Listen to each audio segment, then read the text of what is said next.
Okay, yang paparan slide sekarang ialah buku teks kita dan tingkatan 5. Okay, semua nampak kan? Jelas kan bidang 7. Okay, boleh manfaatkan chat. Kalau ada soalan pun boleh tanya di sana ya. Okay, so harap semua boleh bersama-sama saya, Cikgu Bibi sehingga pukul 9 nanti. Okay. So untuk yang unit 8 ni, okay, kita belajar tentang penlibatan diri penerazu komuniti. Okay. Selalunya kita kata tajuk tu sebenarnya adalah SK. Okay. SK tu standard kandungan. Di mana kita boleh dapati yang itu SK ataupun SP. Yang itu kita boleh rujuk dari DSKP kita. Okay. Apa-apa pun kita boleh rujuk DSKP sebab di dalam ada setiap TP 1 sehingga TP 6 kita gunakan untuk menjalankan pelaporan PBD. Okay. Semasa SPM nanti, apa yang akan diuji juga akan dapat dari DSKP. So macam sekiranya rakan guru masih rasa keliru, apa yang patut mengajarkan murid kita kan? Jangan risau, kita rujuk DSKP. Okay. So yang untuk ni, selalu unit 8, tajuk besarnya merupakan SK. Okay. Cikgu boleh dapatkan di SKP dari internet, okay, ataupun yang hard copy. Di dalamnya kita ada SK. Okay. SK merupakan singkatan untuk standard kandungan. Okay. Saya akan memperincikan sebab saya rasa ada banyak guru moral yang baru. Okay. So saya lebih teliti lah. Kalau yang tidak faham apa tu SK, boleh tanya saya ya. Okay. SK itu ialah standard kandungan. Okay. Kita boleh dapat dari mana? Dari DSKP kita. Okay. So bila kita ajar budak kita, okay, ajar murid kita, okay, unit 8. Tajuknya ialah penlibatan diri peneraju komuniti. Okey, di mana kita boleh dapat tajuk ni? Uji apa? Okey, kita rujuk DSKP. Okey, kita boleh galakkan murid kita guna DSKP juga sebab DSKP-nya sebenarnya bukan panduan untuk guru saja tetapi boleh digunakan untuk murid juga. Okey. Sekiranya murid yang sangat cemerlang, sangat hebat, kita boleh galakkan dia rujuk DSKP. Okay. Yang murid yang lemah, mungkin mereka susah nak kuasai banyak benda kan. So kita boleh beritahu dia, okay, yang ini adalah berkaitan apa. Okay. So selalunya kita baca buku teks, okay, cara nak guna buku teks, okay, kita akan nampak yang selain ada bahan rangsangan, okay, yang ini semua adalah bahan rangsangan kan.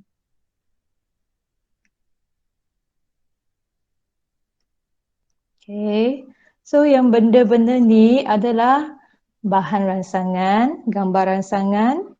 Okay, selalunya dalam muka suratnya, rangsangan dia akan juga attachkan semua SP.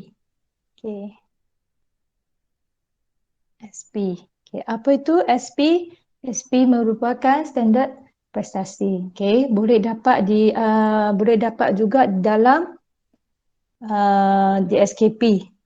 Yang ini standard prestasi ke standard pelajaran?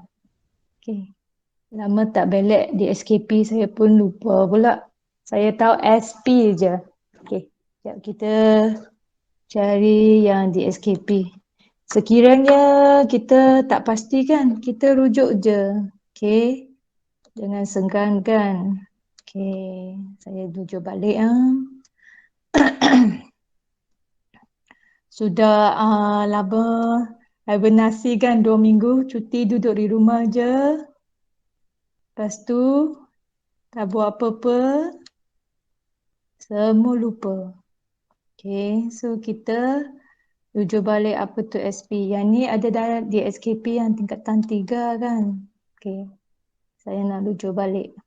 Sebab selalu cikgu akan tanya macam mana kita nak manfaatkan buku teks apa kan. Jangan risau, buku teks ni dia dapat dari di SKP.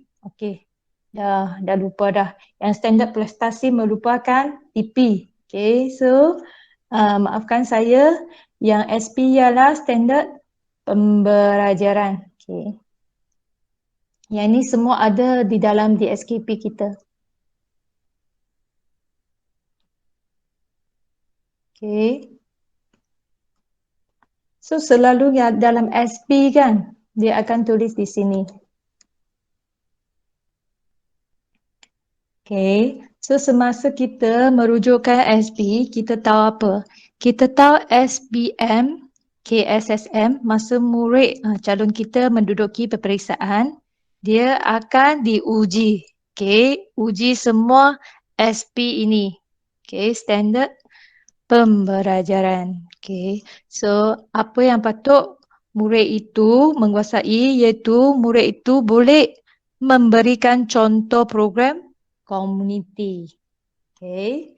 Yang boleh dilaksanakan bersama-sama badan kerajaan atau badan bukan kerajaan. Okay. So yang ini semua adalah sangat penting. Okay. Yang bila kita mengajar murid, mungkin kita tak sentuh perkataan dimensi moral. Tetapi sebenarnya SP kita sudah merangkumi semua yang 3 domain dalam dimensi moral, iaitu apa itu? Kognitif. Okay, kognitif adalah lebih kepada pemikiran. Okay, lepas tu kita ada apa? Emosi. Emosi ialah perasaan. Okay, dan satu lagi kita ada apa? Tingkah laku. Okay, amalan. Okay, so selalunya dalam SP kita boleh nampak yang 7.1.1 ni sehingga 7.1.4 ini merupakan kognitif. Okay, yang 7.1.5 ialah emosi. Okay, dan juga 7.1.6 merupakan amalan. Okay, selalunya bila kita buat pelaporan dengan murid-murid kan, okay, kita nampak murid ni mungkin dia bukan murid yang cemerlang, tetapi rupanya mungkin dia merupakan seorang ahli sukarelawan daripada badan bukan kerajaan. Contohnya dari CERTI kan, ataupun Persatuan Kristian dan lain-lain lagi. So sekiranya kita ada evidence, kita pun cikgu sedar juga dia betul-betul melibatkan diri dalam program tersebut. Sebenarnya dalam TP, dalam pelaporan, murid itu boleh dapat dalam TP 5 ataupun TP 6. Okay, sebab pendidikan moral dia lain dengan subjek kan. Cikgu tak nampak skrin saya ke? Lah, tak ada orang respon Sekejap. Tak nampak cikgu Bibi. Ada. Sekejap tak nampak Okey. Pelik pula.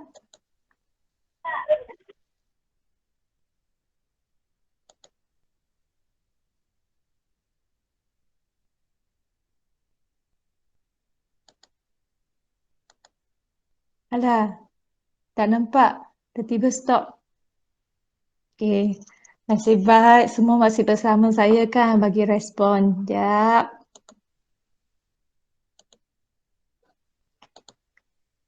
Kena ada interaksi tau. Kalau tak last saya siok sendiri. Saya cakap sampai habis. Lepas tu screen tak ada. Aduh. Okey. Mana yang kita tertinggal ya? Yang skrin ni okey kan? Okey, so okey. Sambung cerita balik kan. So kita tahu murid tu dia mungkin okey ada yang contoh yang COVID-19 ni berlaku. Okey, kita nampak murid tu rupanya dia menjalankan aktiviti kebajikan bersama ibu bapaknya. Okey, mungkin dia post dalam Facebook kan.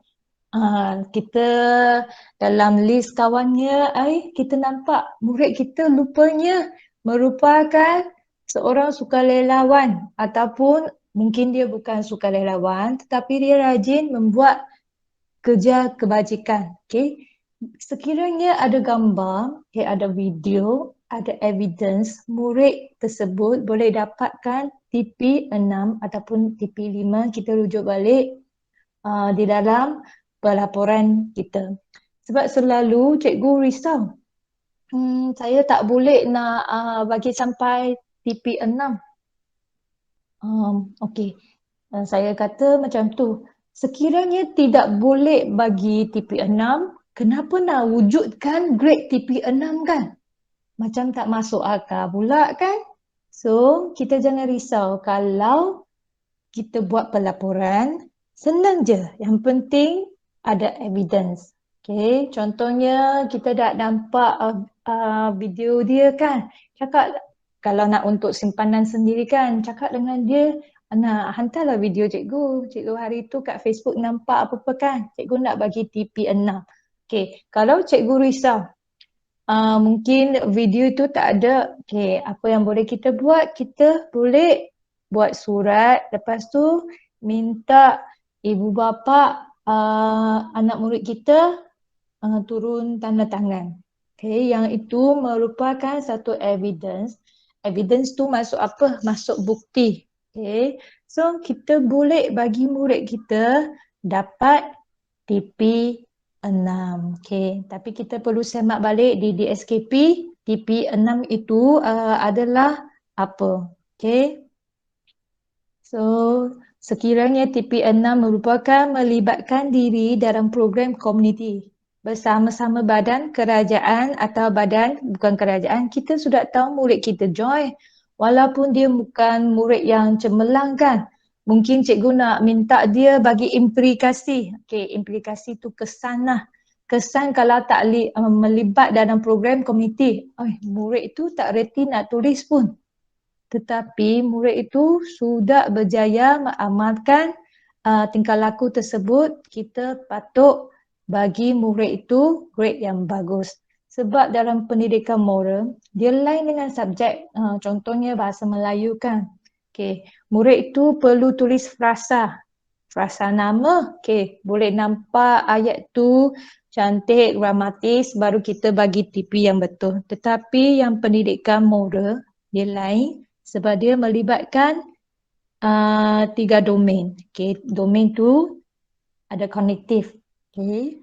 Ada emosi dan juga ada amalan. Okay. Mungkin murid itu dia gagal nak sebut tentang kesan, implikasi. Tetapi murid itu berjaya melakukan amalan yang baik. Okay. Kita boleh memberikan markah yang tinggi. Okay. Contohnya TP6 untuk murid tersebut. Okay. Satu lagi evidence kita boleh dapat dari mana? Contohnya masa kita key in yang merit dengan merit tu, kita ada yang rekod tu kita boleh minta dengan guru Rizwin ataupun guru counselling kan, ataupun guru kelas. Okay. Semua tu adalah evidence. Okay. So, untuk yang buku teks KSSM ini, selain bahan rangsangan, dia mesti ada satu soalan yang rangsang. Okay. So, contohnya masa kita mengajar, yang ini merupakan satu induksi. Okay. Induksi nak menarik minat murid tentang topik ini. Okay. Biasa akan tanya, aktiviti kesukarelawanan merupakan amalan mulia dalam kehidupan. Okay, bersetujukah anda? Okay, kalau benda tu positif, biasa jawapan kita adalah setuju kan. Okay, mesti ada murid-murid bagi yang tidak setuju. Okay, dia begitu. Kalau benda tu dia tidak melanggari norma masyarakat, okay, kita terima. Tidak melanggari peraturan, kita terima. Kalau murid itu kata aktiviti kesukarelawanan tidak mulia, okay, merupakan satu perbuatan yang keji. Yang ini dia sudah melanggari norma masyarakat. Okay, fikiran yang biasa.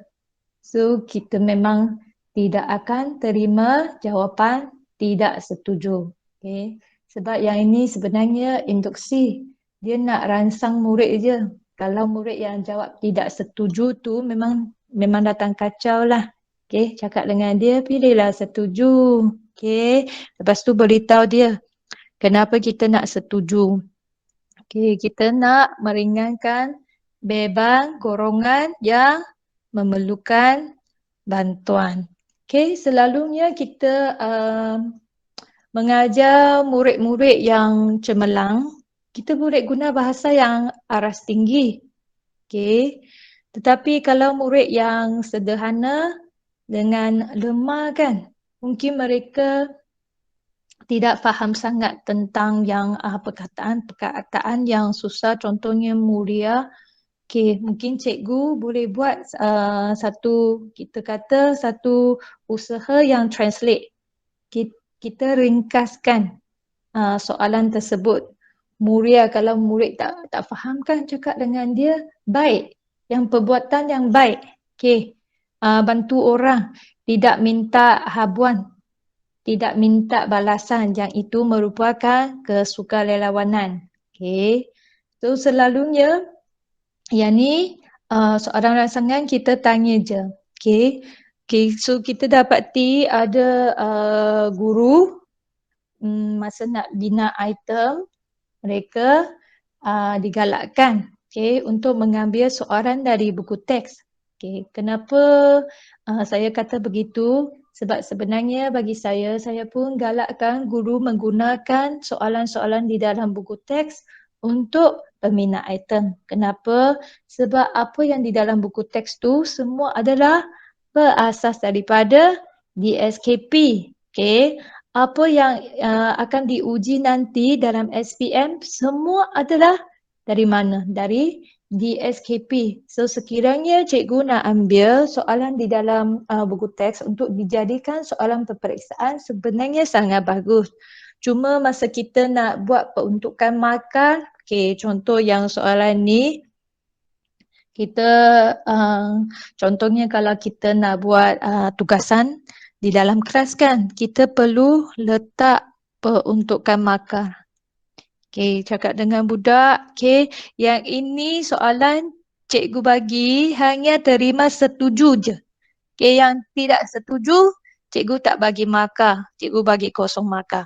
Sebab dalam SPM dia pun begitu, okay, bukan semua soalan kita boleh buat pilihan. Sesetengah soalan hanya ada satu jawapan, setuju je. Okay, ataupun ada soalan yang ada satu jawapan, tidak bersetuju. Okay, so ada juga soalan yang boleh kita buat pilihan. Tetapi kalau soalan ini, kita jangan bagi murid buat pilihan. Cakap dengan dia, okay, murid mesti tulis yang setuju.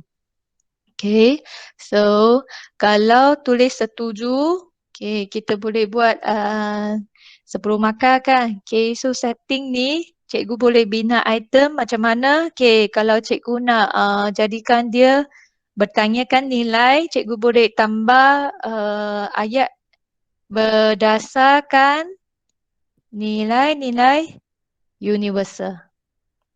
Okay.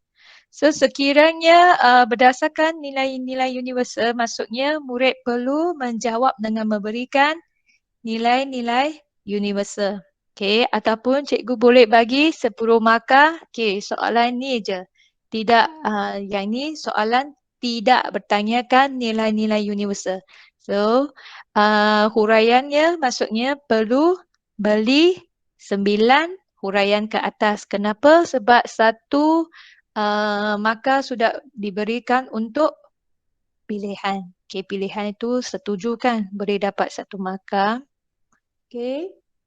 So selalunya kalau kita nampak ada soalan rangsangan kan, okay, kita boleh cuba ambil untuk dijadikan item. Okay, item ke, tugasan ke untuk menguji kita kata pengetahuan murid tentang topik ini. Okay, murid selalu dia begitu. Bila kita bagi tugasan kan, dia mesti jadi risau macam mana nak jawab ni sebab sangat luas. Okay. So kita boleh kata dengan dia, okay, cuba. Cikgu bagi satu hala 7. Okay. Pergi Google kebaikan aktiviti kesukarelawanan. Okay. Cuba Google. Okay, kita bagi dia satu hala 7.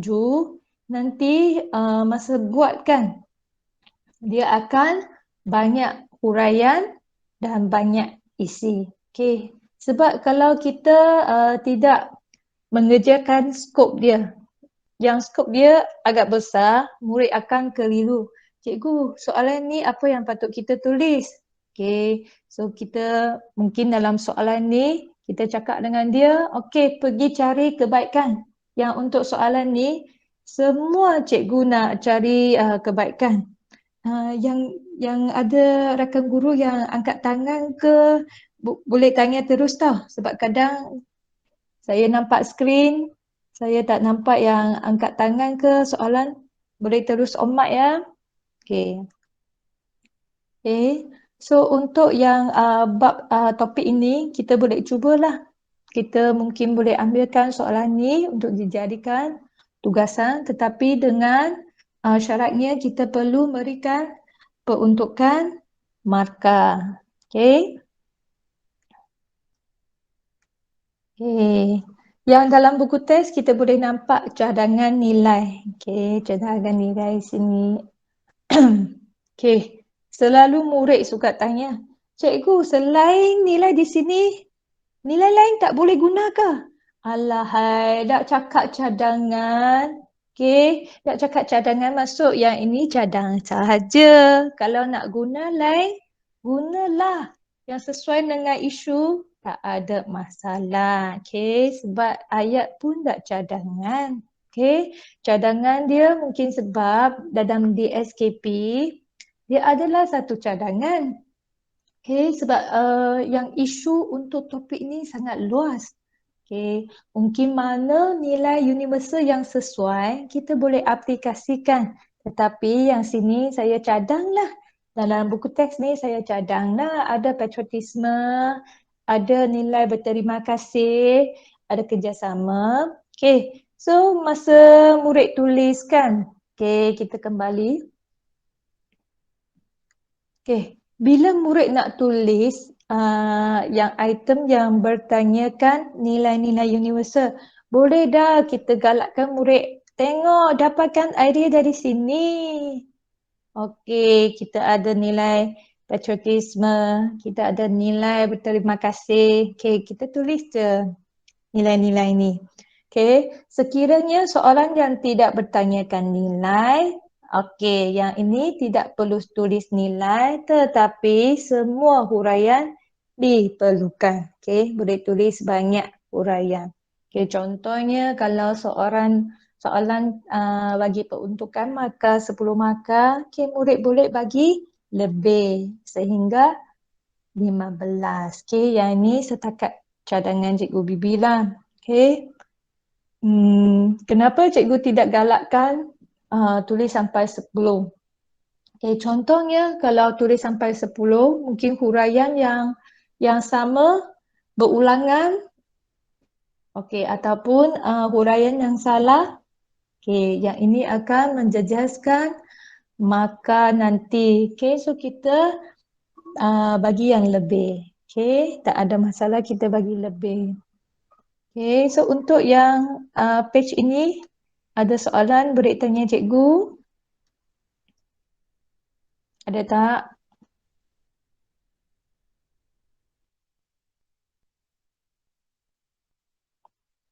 Okey. Okey, bila kita sampai konsep. Okey. Kita baca konsep pengukuhan, okey. Lepas tu yang last kita ada penilaian dan sebagainya, kan? So, selalunya murid baca.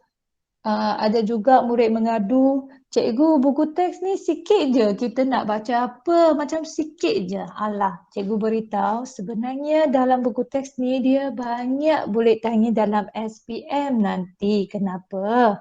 Tengok, pelibatan diri dalam program komuniti. Okey, merupakan tindakan sukarela yang memberikan peluang. Okay, mungkin kita rasa ayat ni tak penting pun. Okey, apa kata kalau soalan SPM dia tanya berikan idea tentang pelibatan diri dalam program komuniti. Okey, ataupun soalan yang berbentuk sejauh manakah anda memahami pelibatan diri dalam program komuniti? Alamak, masa saya baca, saya rasa konsep tak penting, saya tak baca macam mana ni. Okay, so faham tak? Dalam buku teks ni, semua isi sangat penting. Okay, so untuk murid-murid yang ingin mendapatkan A+ dalam SPM KSSM, tolonglah baca semua SK. Baca semua SP di dalam DSKP dan juga buku teks. Okay. Sebab kita kalau rujuk balik SP dia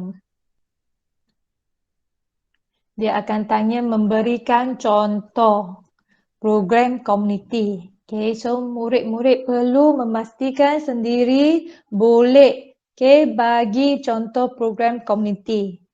Okay, so soalan selalu tanya sejauh manakah murid tidak dapat menjawab. So, kalau kita rujuk balik, kita boleh jawab sejauh manakah pelibatan diri dalam program komuniti dalam Malaysia, ni negara Malaysia. Kita boleh jelas pelibatan diri dalam program komuniti sebenarnya merupakan satu tindakan sukarela yang memberikan peluang kepada individu untuk memikul tanggungjawab kemasyarakatan. Nampak tak? So yang di Malaysia, kita boleh bagi contoh di Malaysia ada banyak agensi ataupun organisasi yang menjalankan kebajikan, ataupun menjalankan program komuniti. Walaupun dalam buku teks kan, kita nampak umum. Kenapa cikgu kata umum? Dia hanya tulis badan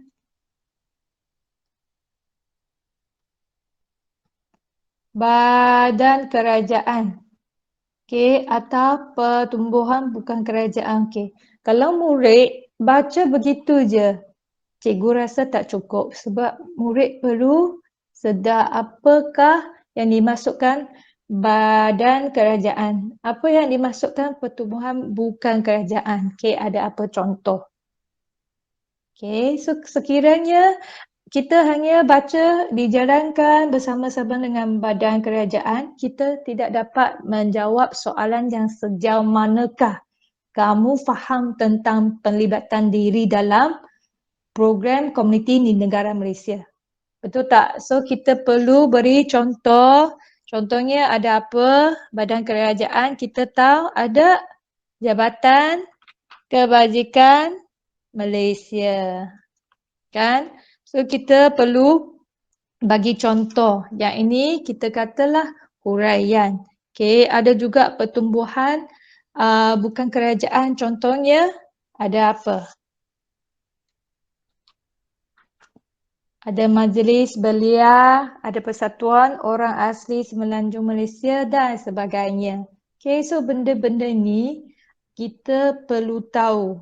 Kita masa kita belajar komuniti, kita perlu tahu apa yang dimasukkan komuniti. Badan kerajaan, siapakah badan kerajaan, siapakah pertubuhan bukan kerajaan, ada contoh apa. Murid perlu mencari jawapan di sana. Okay, so di bawah kita nampak juga yang ini merupakan SP kita dalam DSKP. Okay, nampak tak yang sini? So yang perbezaan KSSM dengan KBSM kita boleh nampak yang KSSM-nya sebenarnya dia lebih sistematik. Nampak tak yang sini? Memberikan contoh program komuniti. Okay, so murid perlu menguasai. Okay, so yang sini cikgu boleh juga membina item di soalan struktur. Contohnya berikan 2 contoh. Okay, kita rujuk balik SP dia.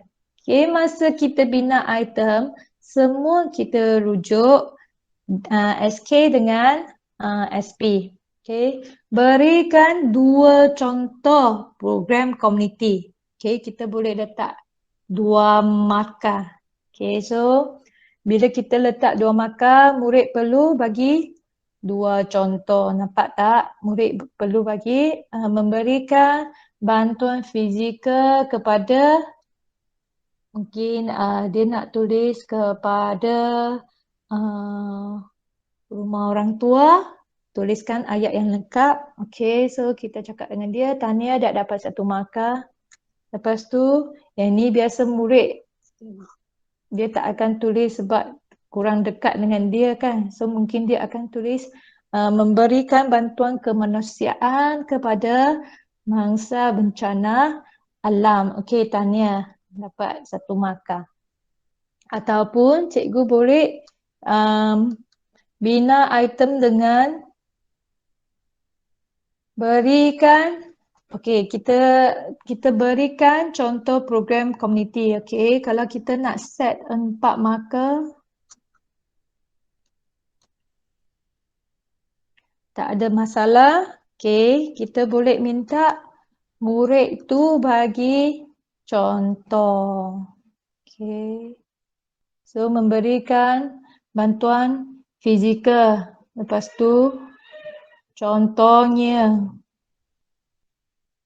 membaiki pulih rumah di mana? Rumah membaik pulih rumah anak yatim piatu dan sebagainya. Okey, yang depan boleh tulislah memberikan bantuan secara fizikal.